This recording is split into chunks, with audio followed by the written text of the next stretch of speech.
2022년도 이민년 새해가 밝았습니다. 지나간 한 해를 돌아보게 될 때에 좀 부족한 것들도 있고 또 아쉬운 것들도 있을 수 있겠지만 또 우리가 그것에 얽매여 있을 필요가 전혀 없을 것입니다. 우리에게는 또 다른 한 해가 새롭게 주어진 것이고 매일매일 다가오는 하루하루 하나님 앞에서 또 기쁘게 최선을 다해서 살아가면 되는 것이죠. 미국 대통령이었던 아브라함 링컨이 이런 말을 했다고 합니다. 우리에게 한 해를 주신 것이 감사한 것은 그 한 해가 하루하루 우리에게 다가오기 때문입니다. 그런 말을 했다는 것이죠. 그러니까 한꺼번에 다가오면 감당이 안 될 텐데 그 한 해가 하루, 오늘 하루, 또 내일 하루 이렇게 새로운 한 해가 하나하나 달력을 이렇게 넘기듯이 하나하나 우리에게 다가오게 되는 것이 가장 귀한 일이죠. 이렇게 새롭게 다가오는 한날 한날을 우리가 하나님 앞에 감사함으로 받고 우리에게 또 기회를 주셨구나. 지나간 거 실패했다고 아쉬워할 필요가 있겠습니까? 슬퍼하고 또 우울해할 필요가 있겠습니까? 또 하루가 오는 것입니다. 또 하루가 다가오는 것이죠. 지난 이 시간이 왜 이렇게 아쉽냐? 그럴 필요가 전혀 없고 이제 그것은 이미 지나간 것입니다. 돌이킬 수도 없는 일이고 이제 우리에게 또 한 해가 이렇게 밝아오고 또 새로운 하루가 하나하나 이렇게 다가오는데 하나님께서 우리에게 또 기회를 주시고 새로운 하루, 새로운 한 날을 한 해를 주시는구나 이런 감사한 마음을 가지고 우리에게 주어진 이 시간들을 하나님 앞에 아름답게 만들어가는 그러한 2022년 한 해가 되실 수 있게 되기를 간절히 바랍니다. 어떻게 하면 이 한 해를 아름답게 만들 수 있는가 그 비결을 오늘 같이 오늘 본문 가운데서 찾아보기를 원합니다. 그 비결은 다른 것이 아니라 하나님의 말씀과 함께 하는 것이죠. 우리 시편 1편 1절 말씀을 한 번만 더 읽어보겠습니다. 우리 이번에는 한 목소리로 같이 읽어볼까요? 시작. 복이 있는 사람은 악인의 꾀를 따르지 아니하며 죄인들의 길에 서지 아니하며 오만한 자들의 자리에 앉지 아니하고. 시편의 서론격인 1편입니다. 이 시편 1편을 보게 되면 앞으로 이어지게 될 시편 나머지 150편까지의 말씀들의 방향을 알 수가 있는 것이죠. 시편 1편의 말씀은 어떻게 인생이 하나님 앞에 복된 삶을 살 수 있는가. 우리가 이제 새해가 되면 설날이 되면 복 많이 받으십시오. 주변에서 옆에 사람들 한번 인사해 볼까요? 새해 복 많이 받으십시오. 옆에 사람, 뒤에 사람, 앞에 사람한테 한 번씩 인사해 주세요. 새해 복 많이 받으십시오. 이렇게 복을 구하고 또 바래주고 나도 또 복 받기를 원하고 한 집사님이 목사님 새해 복 많이 받으십시오 이렇게 이야기하는데 진짜 복 받을 것 같더라고요. 그 말을 들으니까 마음을 담은 그런 인사 참 내가 진짜 올 한 해 복 받겠구나 그런 마음이 들게 됩니다. 근데 정말 복 받으려면 어떻게 해야 될 것인가? 사람이 복을 이렇게 빌어주고 또 사람이 이렇게 축복해주고 하는 것들도 참 감사하지만은 정말 하나님께서 우리에게 그 길을 알려주셨거든요. 이미 어떻게 하면 정말 복받는 삶을 살 수 있느냐, 2022년 정말 복받는 삶을 살기를 원하느냐, 그러면은 정말 이렇게 하면 된다라고 이미 알려주신 것이죠. 시편의 말씀은 정말 복받는 인생이 무엇인지를 우리에게 알려주고 있습니다. 시편의 방향키 1편 말씀, 그것은 두 가지 인생이 있다는 것입니다. 한 인생은 정말 하나님 앞에 복받는 인생이 있으며 또 다른 인생은 하나님 앞에 참 멸망받는 그런 인생이 있다는 것이죠. 이 두 가지 인생이 있습니다. 이렇게 시편 1편이 말하고 그리고 그 이후에는 이것을 좀 구체적으로 쫙 펼쳐져 나가는 것이 전체 시편의 기조라고 이야기할 수 있어요. 늘 반복이 됩니다. 복이 있는 사람, 의인이 있으면은 악인이 있고 죄인이 있고 여기 성공하고 형통하는 삶이 있으면은 여기에 망하고 멸망하는 그러한 인생이 있다고 시편 1편은 그 서두부터 이야기를 합니다. 복 있는 사람은 이렇게 말하는데 원어적으로 표현해 보면 더 이게 우리 마음에 와닿습니다. 그것은 복수형으로 되어 있어요. 복수형. 복 있는 사람들이라는 복수형은 좀 강조되는 것입니다. 표현하자면 오, 복 있는 사람들이요. 오, 오, 행복한 사람들이 잘 따라 추임새를 넣어줘서 너무 감사하네. 우리 하율이가 목사님의 설교를 많이 도와주고 있어. 졸리던 사람들도 좀 깨워주고 오, 복 있는 사람들이요. 오, 복된 사람들이요. 이렇게 말하고 있는 것이죠. 정말 복 있는 삶의 비결이 무엇인가 하는 것을 오늘 우리가 두 가지로 살펴보려고 합니다. 첫 번째 비결은 뭐냐 하면요. 그것은 첫 번째로 하지 않는 삶입니다. 따라해 볼까? 하지 않는 삶. 예, 뭐 적극적으로 어떤 일들을 해야 복 받는다라고 말하는 것이 아니라 하지 않는 것이 복이 있다는 것입니다. 1절 말씀을 다시 한번 읽어보겠습니다. 1절 다시 보여주세요. 우리 한 목소리로 아니하며 그런 부분들이 나오는데 한번 읽어보겠습니다. 시작. 복 있는 사람은 따르지 아니하며 죄인들의 길에 서지 아니하며 오만한 자들의 자리에 앉지 아니하고 뭐 하라. 복 있는 사람은 이거 해라 저거 해라 이렇게 말하기 전에 먼저 아니한다 이렇게 이야기합니다.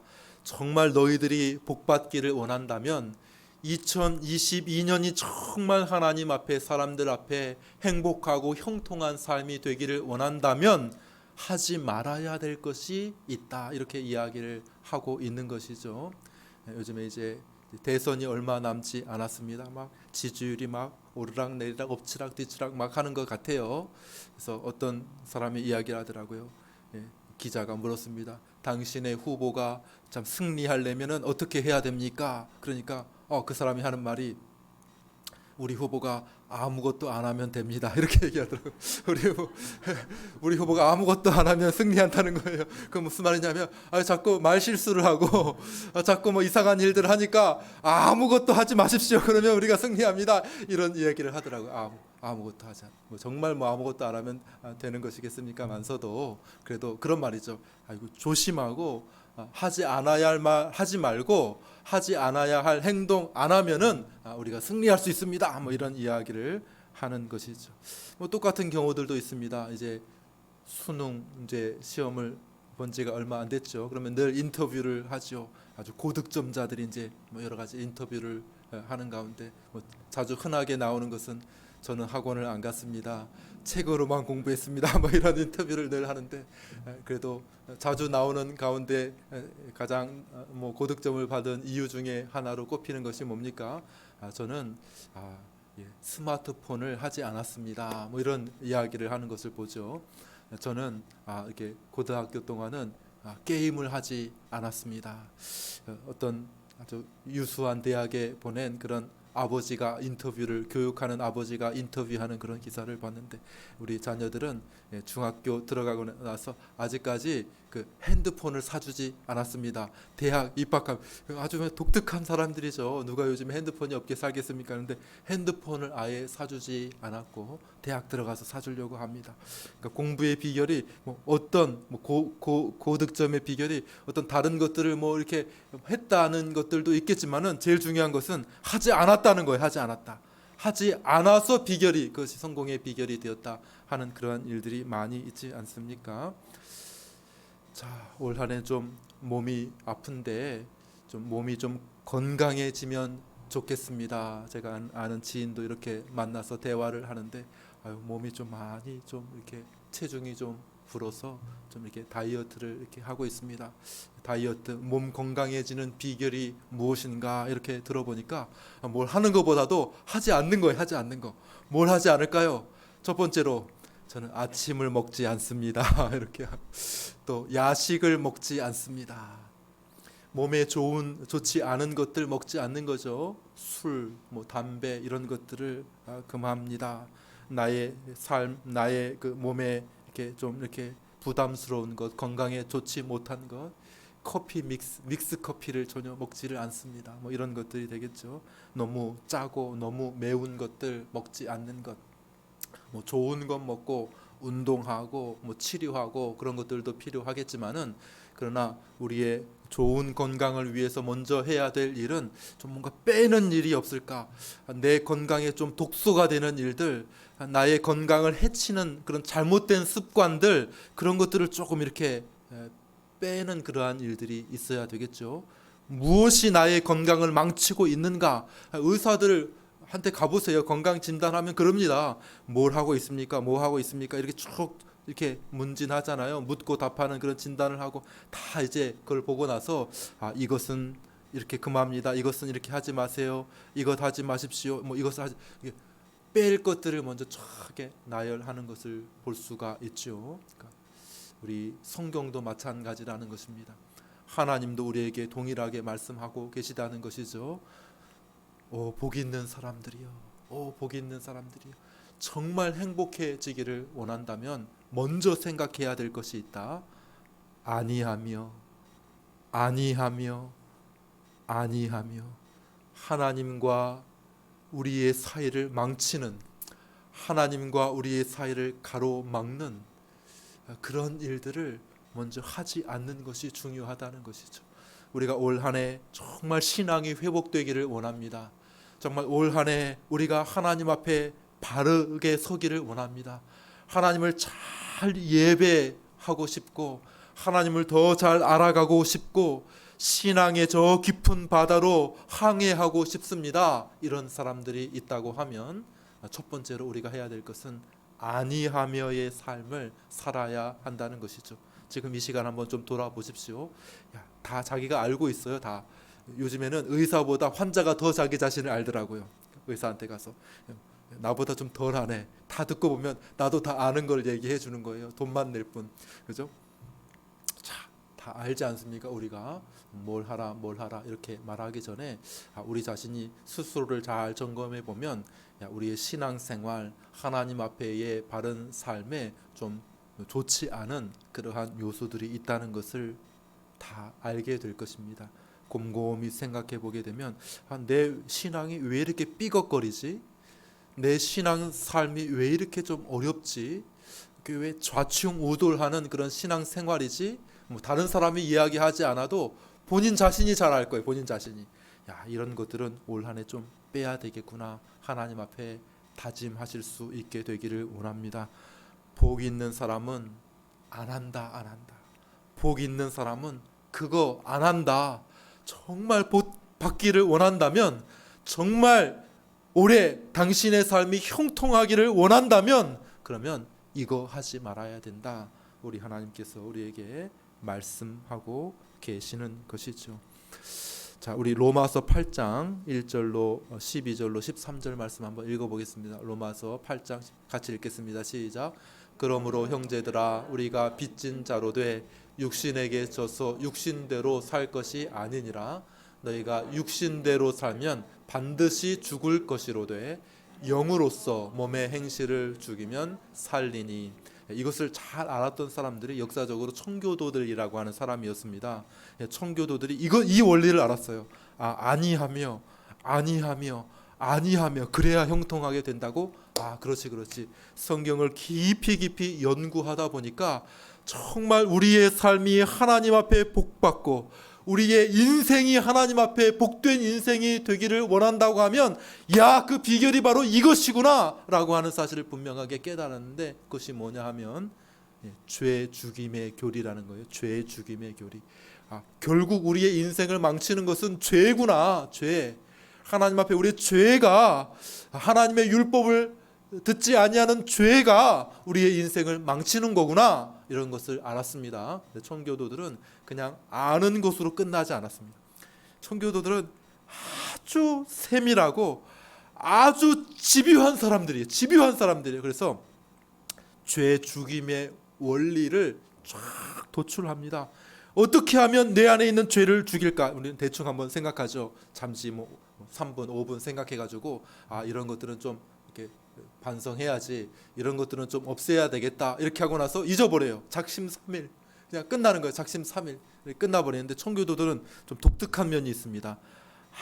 아주 치밀하고 아주 세밀하게 그런 것들을 구체적으로 실천해 나가는 사람들이었다는 것이죠. 그래서 이것을 없애는 방법 1, 무엇을 제거해야 되는가 1 써놓으며 1, 이것은 이렇게 이것이 참 나쁜데 이것이 나쁜 이유는 이런 것이고 이것은 내 영혼에 어떤 해악을 미치고 나의 인간관계에 어떤 영향을 미치고 하나님과의 관계는 어떤 영향을 미친다. 그러므로 나는 이것을 없애야 되는데 어떻게 없애야 되지? 1, 이렇게 없애야 되지. 2, 이렇게 없애야 되지. 3, 이렇게 없애야지.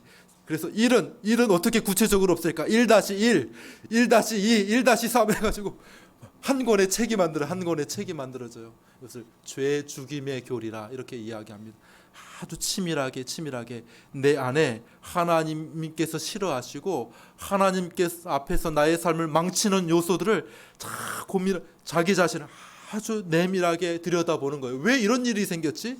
나는 왜 이 모양 이 꼴밖에는 안 됐을까? 한 해 동안 나는 왜 이 상태에 머물러 있었을까? 생각하면서 아주 내밀하게 자기 자신을 분석하고 해석을 합니다.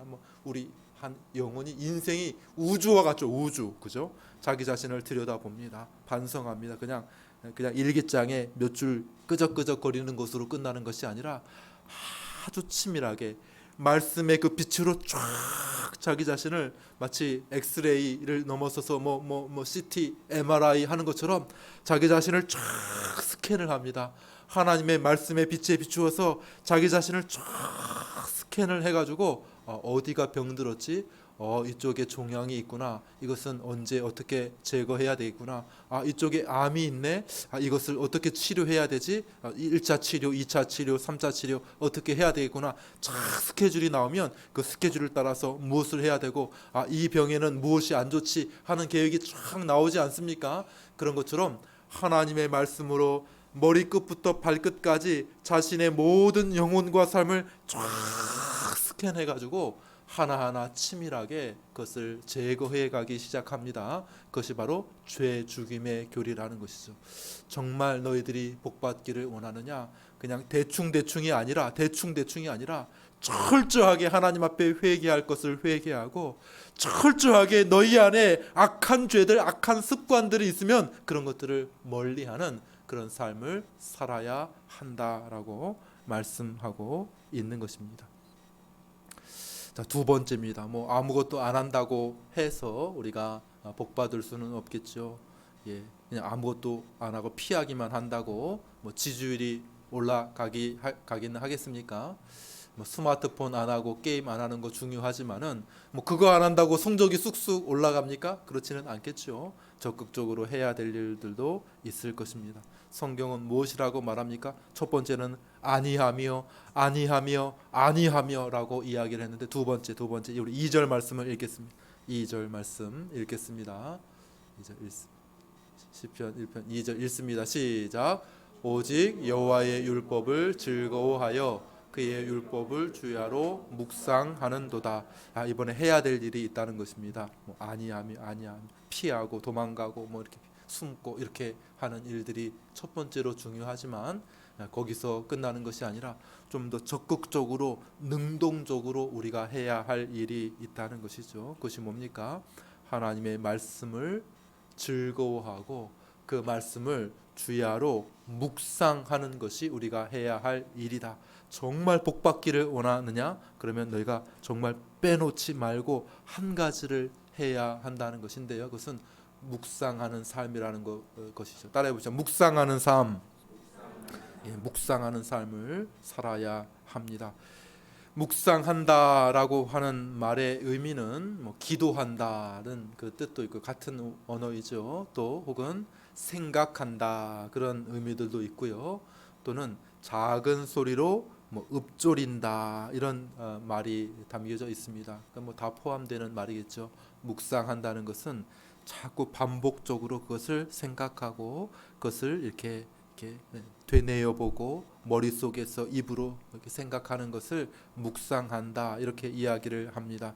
이렇게 마치 소가 이렇게 소화되기 어려운 풀, 여물 그런 것들을 이렇게 되새김질하지 않습니까? 그래서 삼켰다가 또 꺼내가지고 시간 날 때 또 이렇게 꺼내가지고 다시 씹어요. 다시 잘근 씹어서 삼키고 또 다시 이렇게 개원해서 또 씹고 또 씹고 또 씹고 이렇게 하는 것이 이제 묵상한다는 것이죠. 그런 것처럼 우리가 하나님의 말씀을 자꾸 이렇게 머릿속에서 꺼내서 자꾸 생각해 보는 것입니다. 그것을 조금 더 생각해 보게 되면 말씀이 이런 부분을 얘기하는 것 같다. 이렇게 더 이렇게 발전되는 그런 양상이 일어나게 되는 것이죠. 이런 일들을 해야 한다는 것이죠. 오늘날 우리는 묵상하기가 굉장히 힘든 시대입니다. 묵상한다는 것 참 우리하고 멀리 떨어져 있는 일 같아요. 왜냐하면 해야 될 일들이 너무 많아요. 우리가 소화해야 할 정보의 양이 너무나도 많습니다. 너무 빠르게 지나갑니다. 우리의 눈이. 그러니까 너무 많은데 우리가 해야 될 일들이, 새로운 일들, 이 시대가 너무 빨리 새롭게 습득해야 할 지식들이 너무나도 많은데 우리가 예전 거 그냥 하나하나 다시 반복하고 또 반복하는 그런 일은 바보 같아요. 바보 같아. 아니 새로운 지식들 빨리빨리 새롭게 아는 거 알아야 되는데 아니 한 가지를 가지고 또 하고 이렇게 합니까? 아니, 앞으로 선행할 일들도 많은데 그죠? 막 2학년 3학년 것도 막 해야 되는데 아니 1학년 때 거 지난 거 또 반복하고 있어요. 또 반복하고 있어. 배웠던 거 이미 지났던 거 또 하고 있어요. 그러면 좀 어떻게 멍청하지 않는가? 그래서야 되겠는가? 이렇게 생각하지 않겠습니까? 그렇기 때문에 참 이렇게 묵상한다는 것은 오늘날 굉장히 힘들고 어려운 그러한 일이 되는 것이죠. 물론 우리가 그냥 한 번 읽고 빠르게 습득하고 넘어가야 할 그런 것들도 있습니다. 예를 들면 신문 그런 걸 너무 깊이 묵상할 필요는 없겠죠. 잡지 같은 거 그냥 한번 후루룩 읽어보고 넘어가면 되는 것이죠. 그거 가지고 한 페이지 붙잡고 계속 외우고 그럴 필요는 전혀 없을 것 아닙니까? 그렇죠. 그런 책들이 있겠지만은 그러나 우리 하나님의 말씀은 그런 식으로 대해서는 안 된다는 것입니다.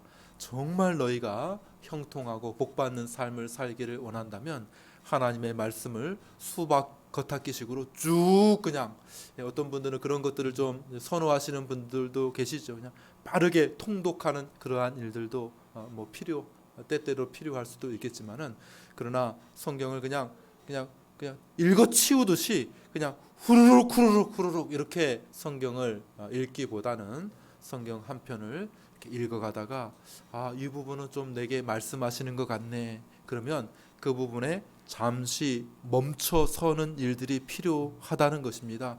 그냥 읽어 때우기식으로 후루룩 그냥 이렇게 때우고 치워버리는 그러한 성경 읽기가 아니라 성경 말씀 한 부분에 가만히 머물러 있어야 그것이 우리의 심령에, 우리의 영혼에 영향을 미치게 된다는 그것이 우리의 삶을 변화시키는 능력이 되기 위해서는 그냥 한번 눈팅 그냥 눈을 쭉 그냥 보고 끝나는 것이 아니라 그것을 잠시 멈춰서서 곰곰이 생각해 보고 그것을 내 삶에 적용하는 것이 필요하다는 것이죠. 일예로 들어보겠습니다. 일예로 날씨가 추워졌어요. 아주 손이 꽁꽁 얼고 너무 추워가지고 이렇게 추운데 불을 쬐다고 한번 생각해 보세요. 길가에 누가 이렇게 큰 드럼통에 거기다가 이제 장작을 담고 불을 피우고 있다고 생각해 보세요. 난로가 있어서 불을 피우고 있다고 생각해 보십시오. 어떻게 하면 우리의 몸이 녹고 따뜻해질까요? 그냥 한번 쓱 스쳐 지나가면 녹겠습니까? 그 옆에 쓱 스쳐 지나가면 따뜻해지겠습니까? 우리의 몸이? 그렇지 않겠죠. 우리의 몸이 좀 얼어붙은 손과 발이 녹으려면 어떻게 해야 되겠습니까? 자리를 좀 잡고 거기에 좀 이렇게 한동안 있어야 되잖아요. 그러면 천천히 막 얼어서 떼어 나갈 것 같은 그런 손이 천천히 녹고 감각도 좀 다시 살아오고 이렇게 되지 않겠습니까? 마치 그런 것처럼 우리의 영혼에 하나님의 말씀이 영향을 미치고 우리의 삶에 좀 변화의 능력이 나타나고 이렇게 되기 위해서 중요한 것은 무엇입니까? 하나님의 말씀에 잠잠히 머물러 있는 그러한 일들이 필요하다는 것이, 그것이 묵상이라고 말할 수가 있습니다. 그렇다면 좀 구체적으로 어떻게 묵상해야 되는가, 구체적인 상황을 조금만 더 말씀을 드리겠습니다. 구체적인 제안을 드립니다. 묵상을 위해서 필요한 것은 첫 번째로 장소를 정하는 것이 필요합니다. 장소. 일단은 너무 시끄럽고 복잡해서는 안 되겠죠. 그래서 묵상을 위한 가급적 나 혼자만의 시간을 가질 수 있는 그런 장소를 가지는 것이 필요합니다. 이삭은 묵상을 하기 위해서 들판으로 나갔다, 이렇게 성경이 이야기를 합니다. 꼭 들판이 아니어도 상관이 없겠죠. 다윗은 침상에서 묵상했다, 이렇게 이야기합니다. 우리 시편 63편 6절을 한번 읽어볼까요? 시편, 우리 한 목소리로 같이 읽겠습니다. 시작. 내가 나의 침상에서 주를 기억하며 새벽에 주의 말씀을 작은 소리로 읊조릴 때에 하오리니. 예, 묵상했다는 것입니다. 어디에서? 침상에서, 나의 침상에서. 멀리 갈 필요도 없고 잠시 침상에 앉아서, 걸터 앉아서 내가 하나님의 말씀을 가만히 묵상해보고 내 소리로 조금 한번 되뇌어 보았노라, 이렇게 이야기를 하고 있습니다. 우리 주님께서도 너희가 기도할 때에 사람이 보지 아니하는 골방에 가서 기도해라, 이렇게 말씀하셨고요. 스스로도 사람들을 떠나서 저 산에 올라가 기도하신 적이 자주 있었습니다. 사람들이 우르르 예수님을 따라다닐 때에 이른 새벽 미명에 일어나셔서 한적한 곳에 가셔서 기도하셨다라고 말씀하고 있습니다. 뭐 어디에든지 상관이 없을 것입니다. 어디에든지 이렇게 좀 이렇게 한적한 곳, 다른 사람이 방해되지 않는 곳, 그러한 장소가 있다고 하면 그때 곰곰하게 묵상하는 그러한 시간을 가지면 좋겠죠. 주변에 공원이 있습니까? 산책로가 있습니까? 그런 곳을 따라서 이렇게 거닐면서 산책할 수가 있을 것입니다. 자, 두 번째 묵상을 위해서 필요한 일은 시간을 정하는 일이 필요합니다. 이른 새벽의 시간에 일단은 일과가 시작하게 되면 너무 분주해 주지 않습니까? 아침에 일어나서 막 준비하고 서둘러서 식사하고 그리고 출근하고 일하고 공부하고 사람들 만나고 어떤 일들을 하게 되면 사람들과 정신없이 시간들이 지나가고 흘러가게 될 텐데, 그냥 묻혀서 어떻게 시간이 갔지 했을 정도로 바쁘게 시간이 지날 텐데, 그 전에 잠시 한 시간을 한번 정해 보시죠. 사람들마다 상황이 다르기 때문에 그것을 어떻게 일괄적으로 이야기할 수 없겠죠. 어떤 사람은 새벽의 시간에 조금 더 하나님을 묵상하고 말씀을 묵상하는 그러한 일들이 도움이 될 수도 있을 것입니다. 어떤 사람은 일과를 다 마치고 저녁 식사를 한 이후에 소화도 시킬 겸 주변을 조금 한 바퀴 한적한 곳으로 나가서 산책하면서 묵상을 할 수도 있을 것입니다. 어떤 사람은 일과 중에 잠시 시간을 내어서 식사를 빨리 하고 또 한 바퀴 이렇게 돌아볼 수도 있겠죠. 어쨌든 한번 자기에게 잘 맞는 시간을 결정해 보는 것이 좀 필요할 것입니다. 그래서 묵상하는 것이죠. 한 주제를 가지고 한 말씀을 가지고 묵상하는 그러한 시간을 실제적으로 구체적으로 우리가 한번 가져보면 좋겠습니다. 마지막 세 번째는 동반자를 가지라는 것입니다. 동반자, 묵상의 동반자를 가지라라는 것입니다.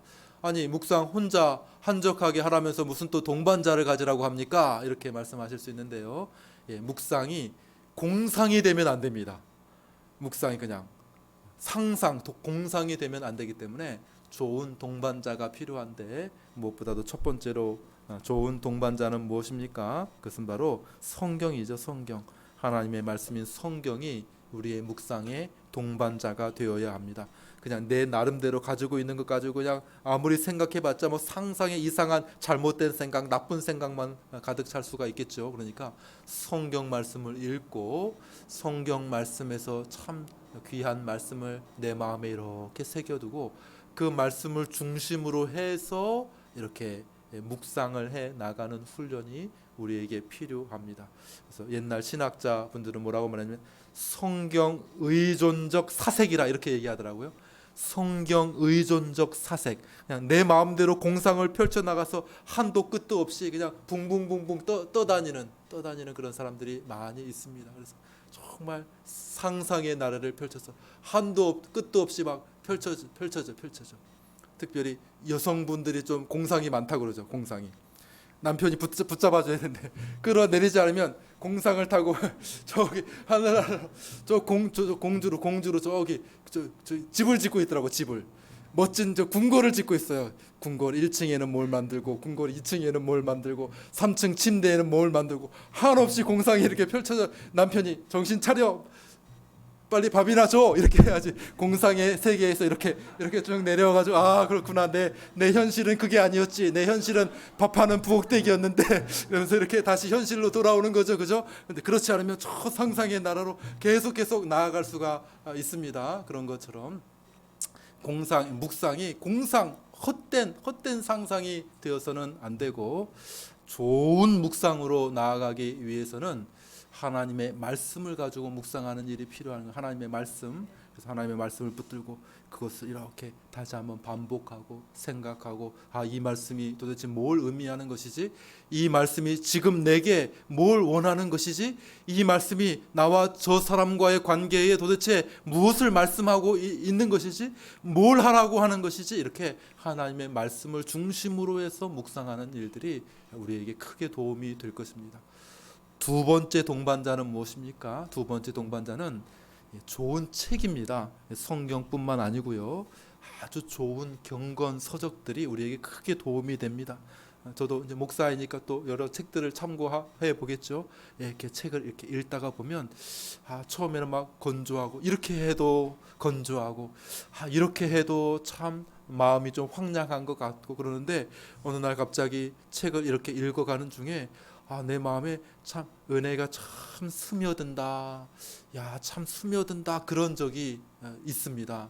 그럴 때는 어떻게 하냐면 계속 책을 읽으면 안 돼요.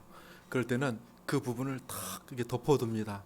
덮어두고 그 부분을 마음에 붙잡고 나가는 겁니다. 그 부분을 마음에 붙잡고 한번 쫙 나가보는 것이죠. 그래서 이렇게 그것을 깊이 묵상으로 나아가는 그러한 훈련이 우리의 묵상하는 일에 도움이 될 것입니다. 마지막 세 번째로는 어떤 동반자가 있습니까? 기도입니다. 기도. 묵상과 기도는 뭐 같다고 말할 수 있지만 약간 차이가 있다면, 묵상이라고 하는 것은 기도의 준비 단계라고 말할 수 있습니다. 그래서 묵상 이렇게 깊이 되다가 그 묵상으로 끝나기보다는 그 묵상한 내용을 가지고 하나님 앞에 간절한 기도로 나아가는 일들이 필요합니다. 기도로 나아가는 거예요. 묵상하고 내가 이렇게 해야 되겠구나, 이렇게 해야 되겠구나, 이렇게 했으면은 이것을 가지고 하나님 나를 좀 도와주십시오. 하나님 나를 좀 보살펴 주십시오. 하나님 나는 연약하지 않습니까? 하나님 도와주십시오. 그래서 간절하고 뜨거운 기도의 동반으로 나아가는 일들이 우리 묵상에 있어서 굉장히 중요하다고 하는 것이죠. 그래서 우리 구체적으로 세 가지를 말씀드렸습니다. 장소를 정해 보십시오. 시간을 정해 보십시오. 이런 동반자들을 가지고 이제 묵상을 해 나가시기를 바랍니다. 자, 말씀을 이제 정리합니다. 하나님께서 우리 시편 1편 말씀을 통해서 우리에게 참 복된 인생의 길을 말씀해 주셔서 얼마나 감사한지 모릅니다. 복된 인생으로 나아가는 그 비결은 하나님의 말씀을 대하는 우리의 자세와 깊이 연관이 있다고 말씀하고 있습니다. 하나님의 말씀을 건성건성 이렇게 대하게 되면 하나님도 우리를 건성건성 이렇게 대하게 될 것입니다. 우리의 심령과 삶에 별 영향이 없을 것입니다. 그것이 1독을 하든 2독을 하든 3독을 하든 오래 읽든지, 그것이 우리의 삶에 이렇게 영향을 미치려고 하면 정말 묵상하는, 깊이 있는 묵상을 하는 일들이 필요합니다. 무엇인가 힘을 내려면요, 반복 운동을 해야 됩니다. 운동을 하더라도 근육이 생기려면 어떻게 해야 됩니까? 반복 운동을 해야 돼요. 근육은 팔굽혀펴기 한 번, 두 번, 10번까지 했는데 마지막 한 번이 힘들어. 근데 그 마지막 한 번 할 때 근육이 생긴다 하더라고요. 그 마지막 힘을 쥐어짜 가지고 마지막 한 번, 두 번에 이제 근육이 생겨지고 힘이 늘어나가게 되는 거죠. 반복 운동이 반복 운동 똑같은 일들. 아이고 지겨워. 아이고 지겨워. 그렇지만 반복 운동을 계속하면 점점 몸이 근육이 커지고 뻐근해지게 되고 힘이 붙게 되고 자신감이 생겨지고 그런 것이죠. 마찬가지로 영적인 것들도 마찬가지입니다. 영적인 일들도 반복이 필요합니다. 반복. 훈련이 필요합니다. 묵상이 필요합니다. 한번 생각해서 싹 사라지는 거 별로 우리의 삶에 큰 영향을 미치지 못할 것입니다. 그럼 하고 또 하고 똑같은 일들을 또 하고 계속하고 매일 하고 그런데 거기에 놀라운 그 힘이 느껴지게 됩니다. 놀라운 능력이 느껴지게 되는 것을 보게 되는 것이죠. 그래서 훈련하고 반복하는 것이 필요하다는 것이죠. 영적인 근육을 만드는 일들이 필요하죠.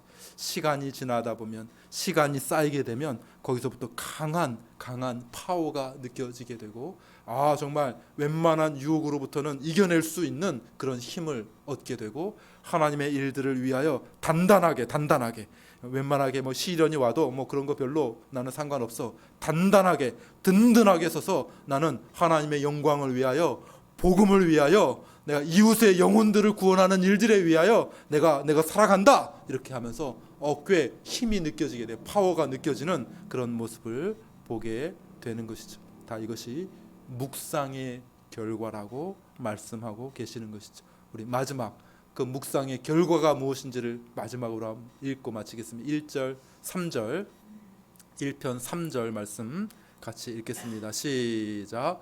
그는 시냇가에 심은 나무가 철을 따라 열매를 맺으며 그 잎사귀가 마르지 아니함 같으니 그가 하는 모든 일이 다 형통하리로다.